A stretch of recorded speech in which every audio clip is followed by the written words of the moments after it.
다 적었지? 네. 넘어갑니다.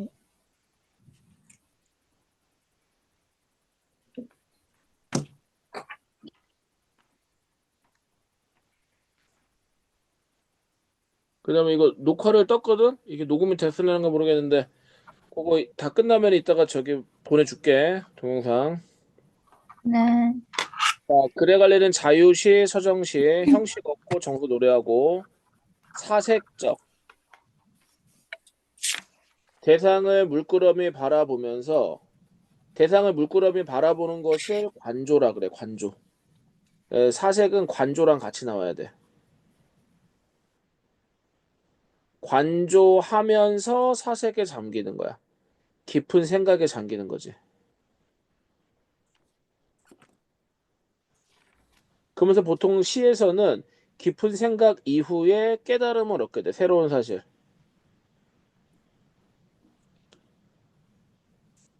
그다음에 대조는 반대되는 개념인 거고. 그다음에 주제, 자연의 생명력을 통해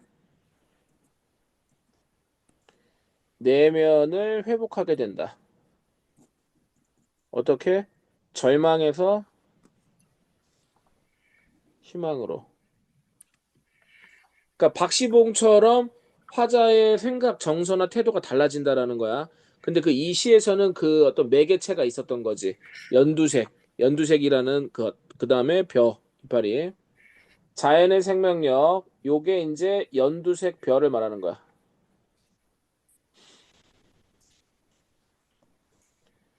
감각적 이미지, 화자가 느끼는 바를 효과적으로 전달한다. 이거 좀 이따 살펴볼게. 서리법 있고, 생각 강조하고, 명사로 시행을 마무리하는 부분이 있어. 그래서 여운을 남긴다. 그런데 이 명사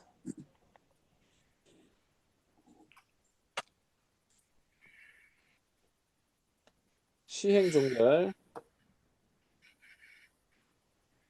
이건 나와 있는 것처럼 여운도 느껴지지만 시상 집중도 있어. 이 시상 집중이라는 말은 그 명사의 핵심적인 내용이 집약되어 있다는 뜻이야. 그 다음에 간결성, 그 다음에 명료성. 명확하게 전달한다라는 거야. 내가 말하고자 하는 것을. 간결하고 명확하게. 상징적인 색채 이미지를 활용하고 있다. 그게 연두색인 거고.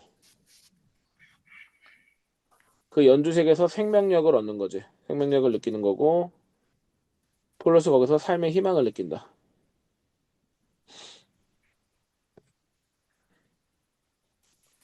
됐죠? 녹화되고 있으니까는 조금 놓치더라도 나중에 그 동영상 다시 돌려보면서 보시면 됩니다. 네.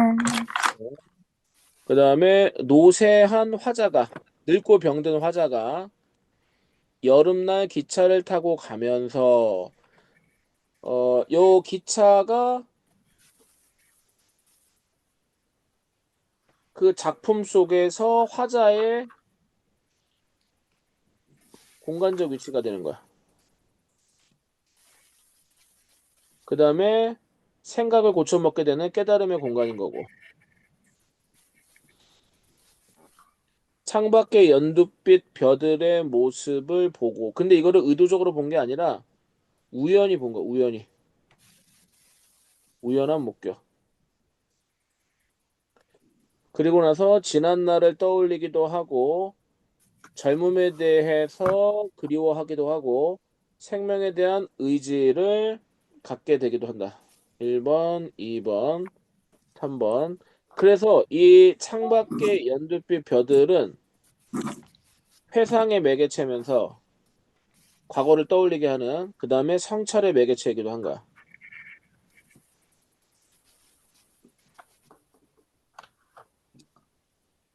그죠?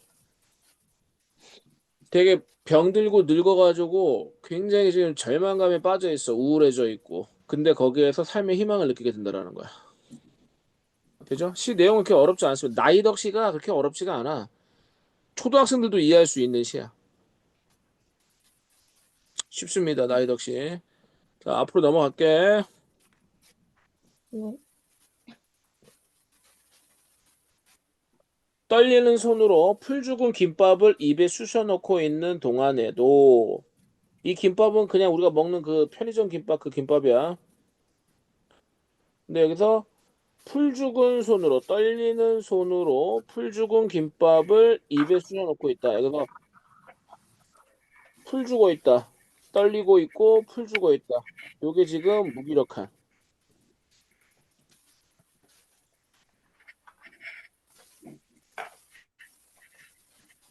투명 중이래네. 무기력한 모습인 거고. 입에 쑤셔 넣고 있는 동안에도 기차는 여름 들판을 내 눈에 밀어넣고 있다. 기차, 화자 현재 공간적 위치. 그리고서 자신의 내면을 바라보고 슬픔을 느끼는 공간. 그러니까는 성찰의 공간.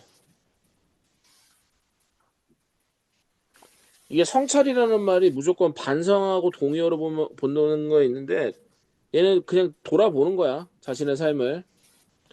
그 다음에 계절 여름이고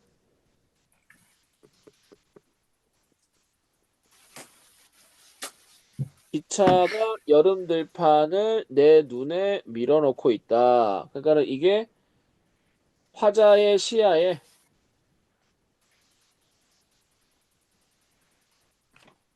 여름 들판이 들어오게 되었다는 거지. 근데 내가 능동적으로 이 들판을 바라보았다가 아니라 누군가가 기차가 내 눈에 밀어넣었대. 그러니까 풍경을 보는 것조차도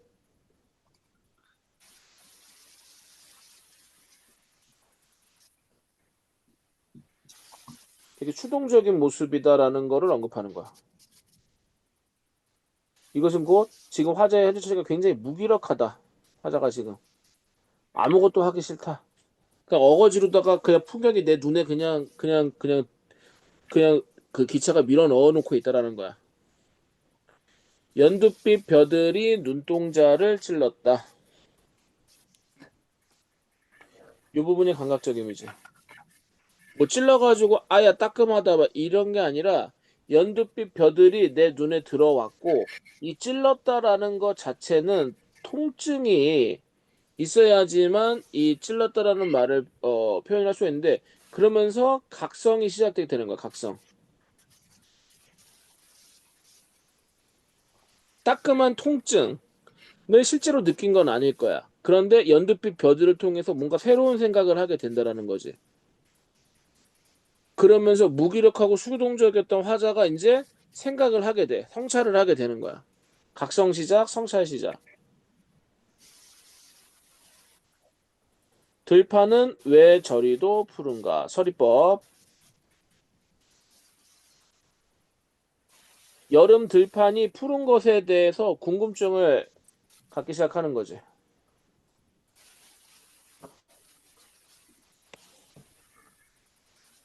아니다. 푸르다란 말은 적당치가 않다. 푸르다란 말은 적당하지가 않대. 그럼 들판은 푸르다가 아닌 거지. 초록은 동색이라지만 초록은 동색이라는 건 뭐냐면은 이 초가 풀초자야. 풀과 녹색, 초록.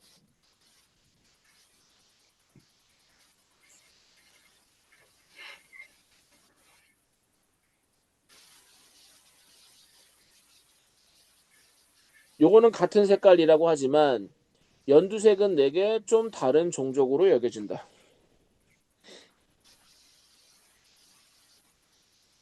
연두색은 뭔가 특별하다라는 거야.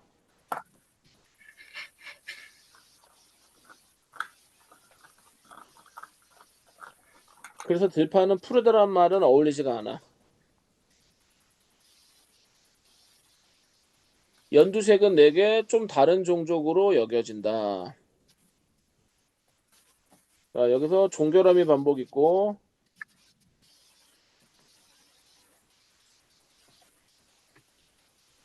그 다음에 현재 시제 있고, 현재 시제는 생동감, 현장감, 사실감 느껴져. 생동감, 현장감, 사실감.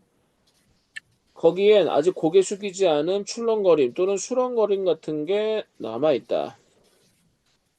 저 수년한 벼포기들. 여기가 명사 시행 종결이야.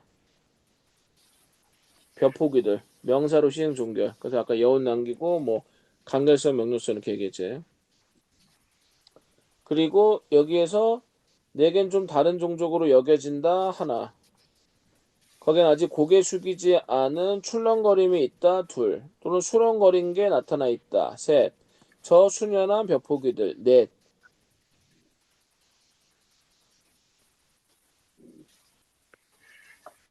벼에 대한 느낌. 연두색. 벼에 대한 화자의 느낌.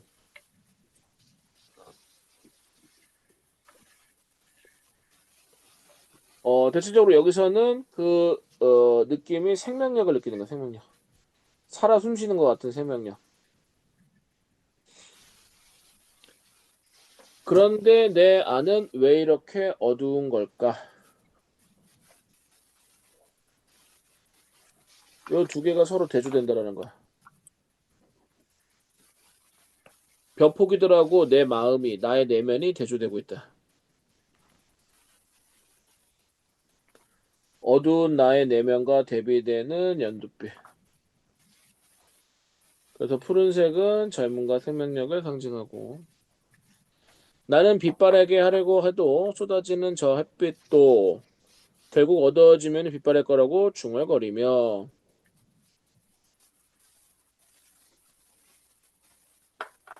굳이 빛이 없어도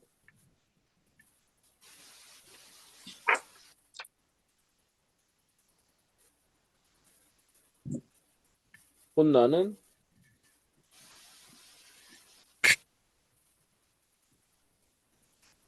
시들어질 텐데. 굳이 왜 햇빛은 나를 더욱더 힘들게 하는가?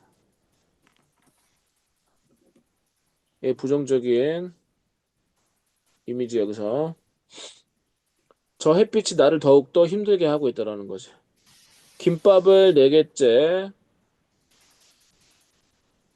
삼키는 순간 갑자기 울음이 터져 나왔다.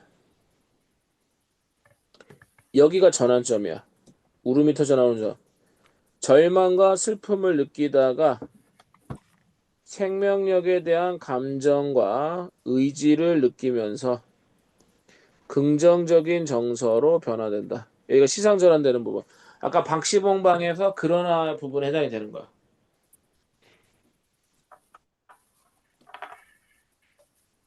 감정이 몸에 돌기 위한 최소 조건이라도 되는 듯 눈의 즙처럼 보이는 저 연두. 자, 요것도 명사형 종결이야.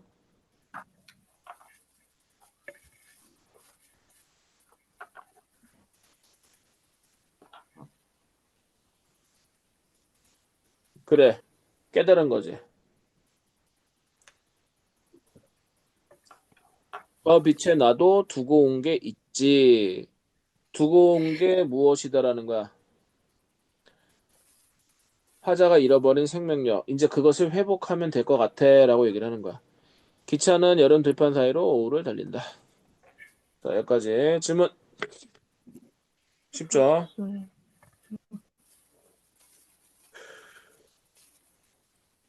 자, 그 다음에 질문 있니? 아까 박시봉하고 여기 연두에 울다 해서. 네. 없고. 자, 그 다음에 모의고사.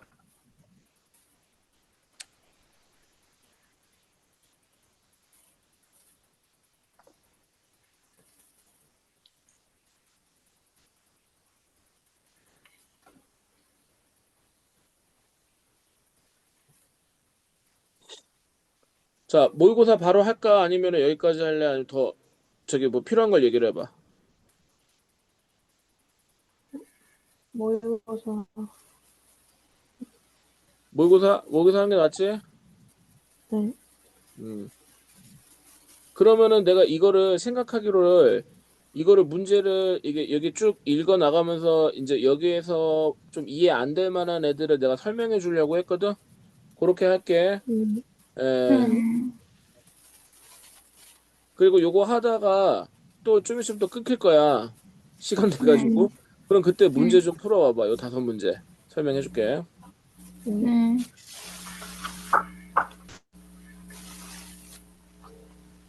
자, 본용어는 문장의 주어를 주되게 서술하는 용언이고 보조용어는 본용어의 의미를 보충하는 용언이다.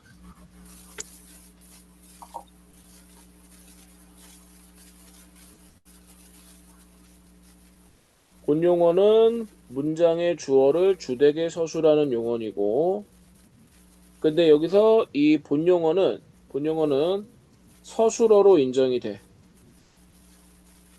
서술어 인정이 되고 그 다음에 그 용언의 본 뜻이 유지된다. 그리고 이 용언에는 동사하고 형용사가 있는 거야.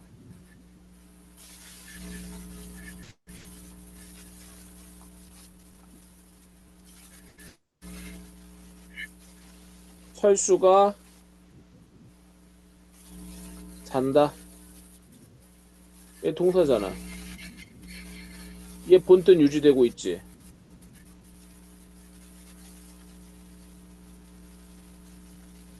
그리고 그러면 서술어가 되는 거야. 자, 그런데 이런 문장. 빵을 먹어보자.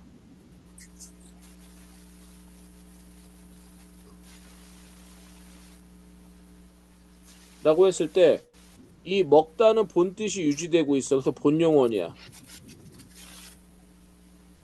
근데 이 보다는 본뜻이 눈으로 본다라는 본뜻이 유지되지 않고 있어. 보조용언이야. 이거 어떻게 하냐면은 이 얘가 보조용언이잖아. 그러면 얘를 생략해도 괜찮아. 그럼 어떻게 되겠니? 빵을 먹자라고 해도 의미에는 지장이 없어. 근데 이 본용어는 절대 생략을 할 수가 없는 거지.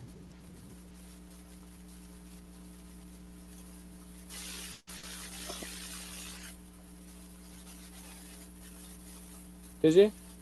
자, 본용어, 보조용어. 이제 그다음 또 이런 게 있어. 영화는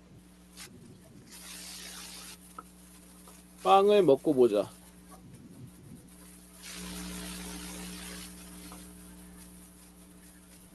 자, 여기서 얘는 본용언,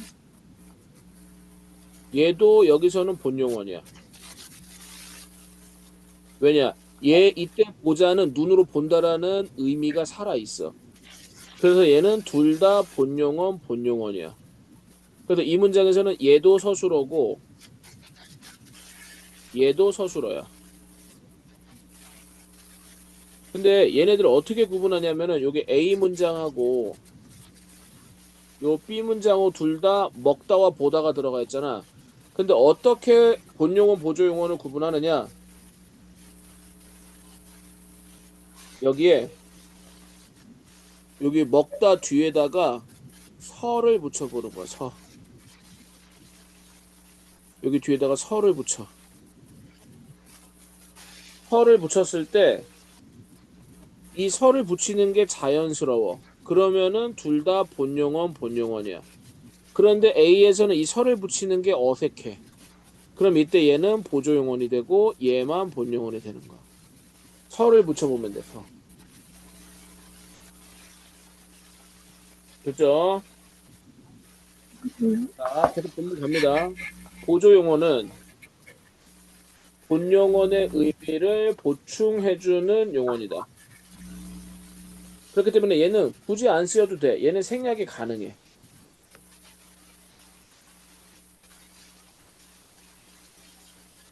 보조용어는 홀로 서술어를 쓸 수가 없다. 그러니까 얘는 서술어 역할을 안 되는 거야. 본용어의 뒤에 위치한다. 반드시.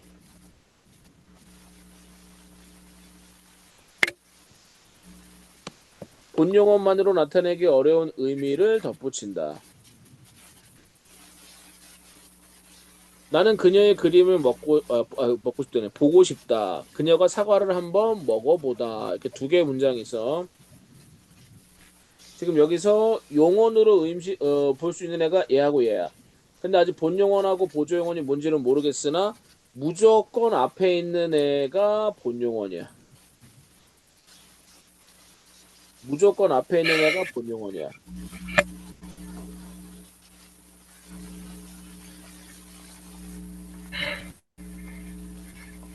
여기까지 됐지? 됐니?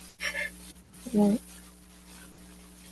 위에서 기억에 보다와 니은에 먹다는 주어의 특정 행위를 주되게 서술하는 본용언이고 본용언 맞지? 기억에 싶다는 희망의 의미를 덧붙이는 그러니까 소망 나 뭐 하고 싶다 소망 희망 니은에 보다는 시도의 의미를 덧붙이는 보조용언이다.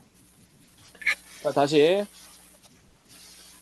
얘 본용언 얘 본용언 얘 보조용언 얘 보조용언 그랬을 때 얘는 희망 덧붙이고 얘는 무언가를 해볼까나 시도 도전 시도 이렇게 되어 있는 거야. 그리고 앞서서 얘기했지만 얘네 뒤에 보조용언이 붙어있기 때문에 여기에 설을 붙이는 것은 적절하지가 않아. 얘도 마찬가지 여기 뒤에다가 설을 붙이는 건 적절하지가 않다. 확인했지? 그래서 얘도 서술어가 한 개고 얘도 서술어는 한 개야. 그 서술어는 보고하고 먹어 이렇게 되는 거지. 그 쓰임을 잘 구별해서 이해해야만 전달하고자 하는 의미를 정확하게 파악할 수가 있대. 여기까지.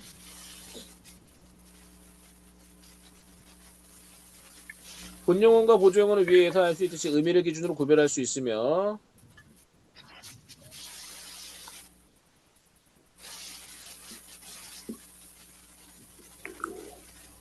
다음과 같은 방법으로 구별할 수가 있다. 본용어과 보조용어 사이에는 다른 문장 성분을 넣거나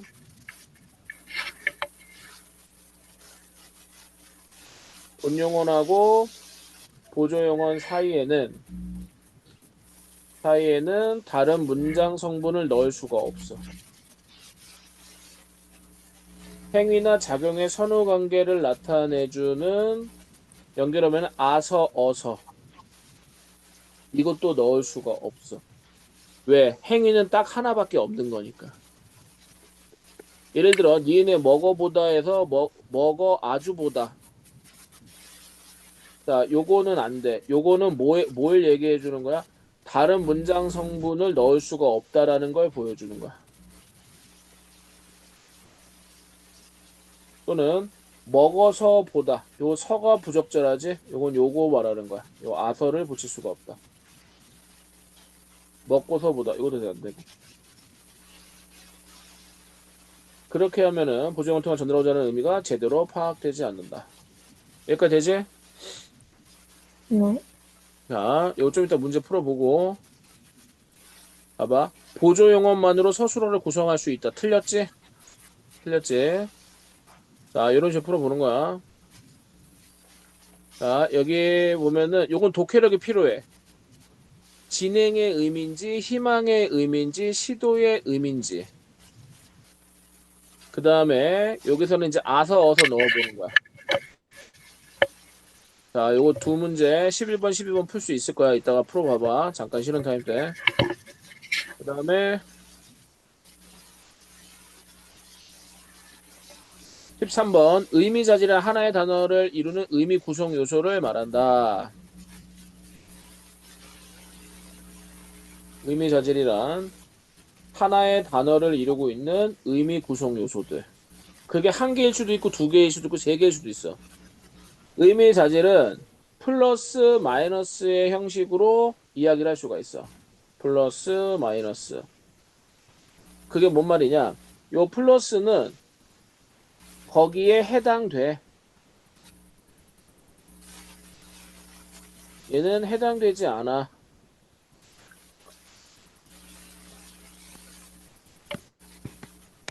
예를 들면 플러스 남성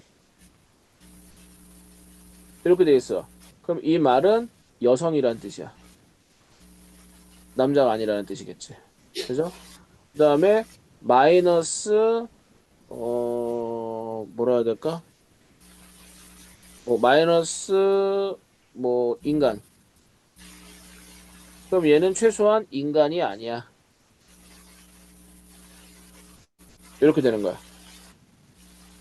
의미자질을 분석하면 의미관계 파악이 가능하다. 상하관계에서 하이어는 상위어보다 구체적인 의미를 가지므로 상위어의 의미자질을 모두 가지며 상위어보다 의미자질이 하나 이상 많다.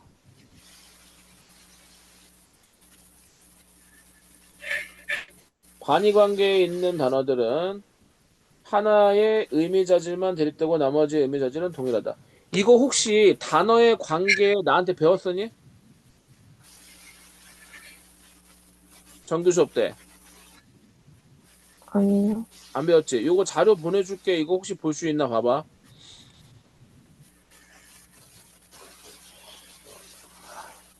한 페이지짜리야, 아니, 두 페이지짜리야, 한 장짜리, A4 한 장.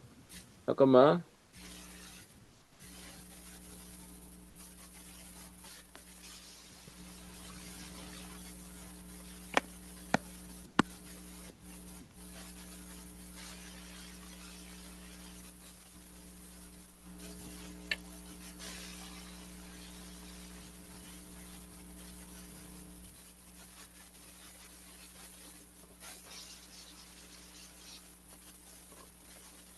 요거.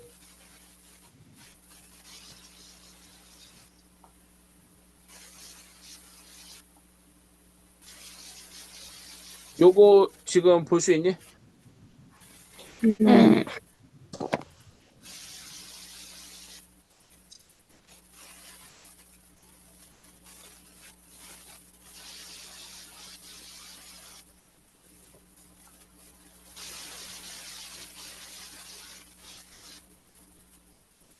자, 설명한다.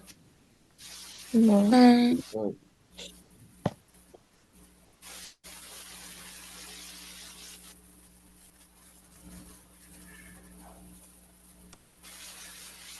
해봐. 여러 개, 자, 반의하 관계.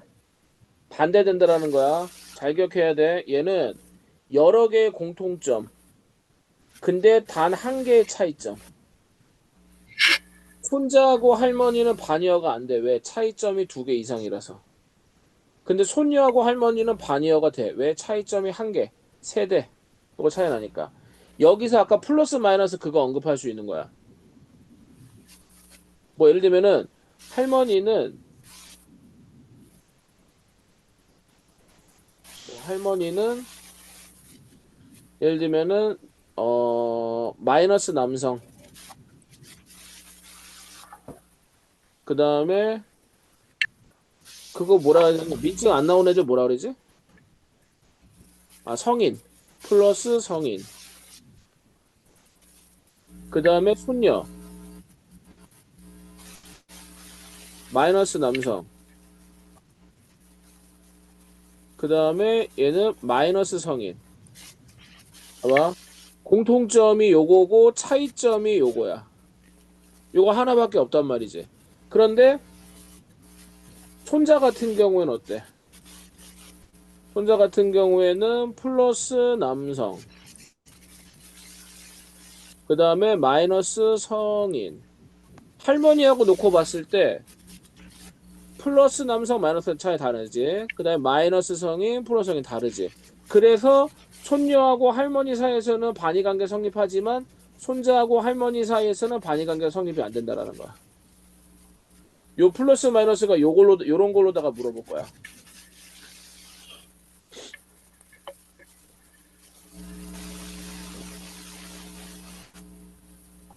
그치? 네.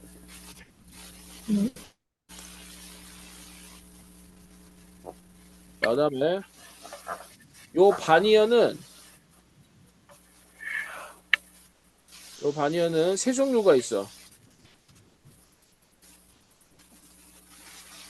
등급 반의어, 비등급 반의어, 방향 반의어 세 가지가 있는데 등급, 비등급, 방향 반의어. 근데 요거 이름은 교재마다 뭐 책마다 다 다르다. 근데 요 개념은 똑같은 거니까 요 개념으로 알아도 이름은 바뀔 수 있다. 너네 학교 선생님이 알려주는 거에서. 자, 네. 요거 등급하고 비등급을 먼저 구분할 건데 이 등급 바니어는 그 반대되는 그 두 단어 사이에 중간 개념이 있어. 예를 들면 뜨겁다하고 차갑다가 반대되는 등급 반의 관계인데 여기 미지근하다라는 말이 있다라는 거지. 미지근하다. 그럼 얘는 등급 바니어야. 근데 비등급은 중간 개념이 없어. 죽다 살다 중간이 없고 남자자 중간 없어. 남자 아니면 여자인 거지. 선배하고 후배 사이의 중간 개념은 동급생인 거지. 내가 만약에 2학년이야. 그럼 1학년은 후배, 3학년은 선배, 2학년은 동급생. 이렇게. 그 다음에 이 방향반이어는 동시성이 필요해. 동시. 여기 등급하고 비등급은 그 반의 관계에 있는 애들이 동시에 존재하지 않아도 돼.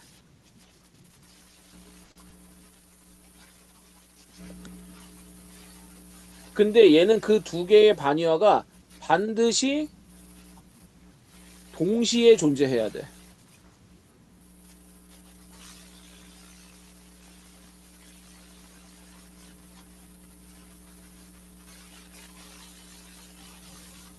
가르치는 사람이 있으면 그 순간 동시에 배우는 사람이 있어야 돼. 위가 있으면 동시에 아래가 있어야 돼. 때리는 사람이 있으면 맞는 사람이 그 순간 같이 있어야 되는 걸 말하는 거지. 그지? 어렵지 않지? 네. 네.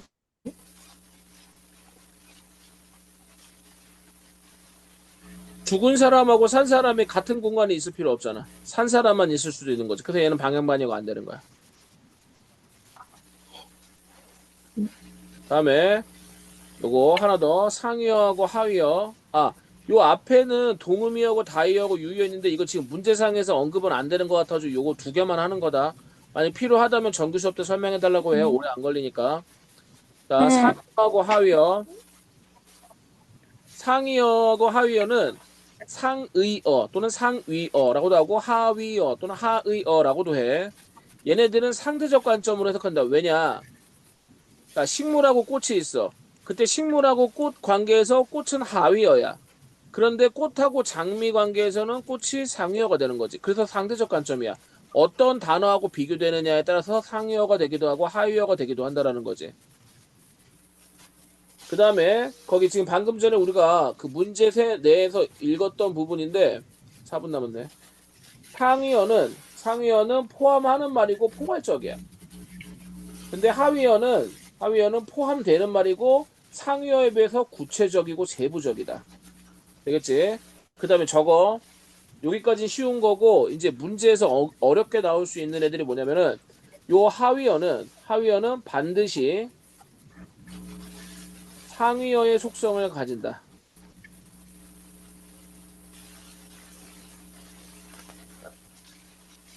그래서 아까 보기에서 그런 말이 있었던 거야. 하위어는 반드시 상위어보다 한 가지 이상의 속성을 무조건 갖는다라는 말이 여기에 있는 거야. 자, 요거로 이렇게도 변형할 수가 있어. 하위어를 상위어로 바꿨을 때 얘는 무조건 참이야.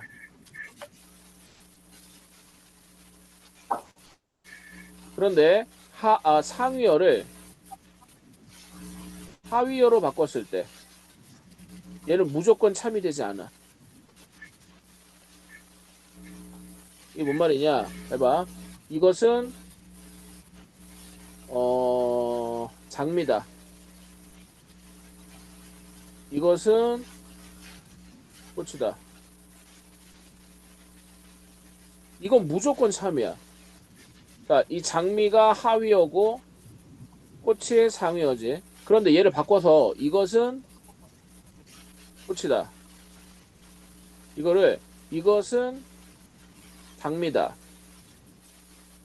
이게 항상 참이 되는 건 아니라는 거야. 왜? 이것이 꽃인데 얘가 장미가 아니라 진달래일 수도 있거든. 이런 현상이 벌어지는 거는 바로 요거 때문에 그런 거야. 하위어가 상위어의 속성을 반드시 내포하기 때문에 하위어를 상위로 바꿔주는 건 무조건 참이지만 상위어를 하위로 바꿔주면 무조건 참이 될 수가 없다. 여기까지. 자, 시간이 2분밖에 다시 바로 넘어갈게.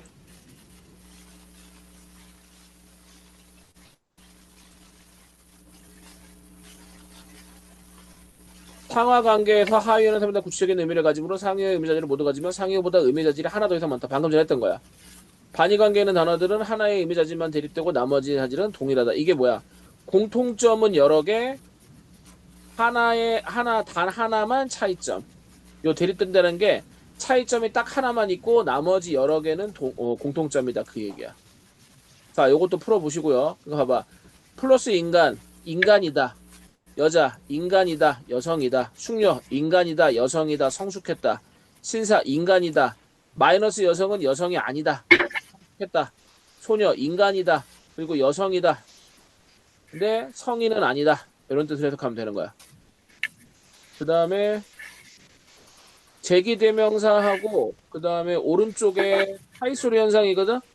요거는 저게 뭐야, 문제 풀고 이거 질문 받고 그 다음에 설명해 줄게. 지금 1분밖에 안 네. 남았기 때문에 지금 여기서 잠깐 끊을게. 네. 끊었다가 문제 한번 풀어보고 좀 쉬었다가 다시 할게. 네. 네. 네.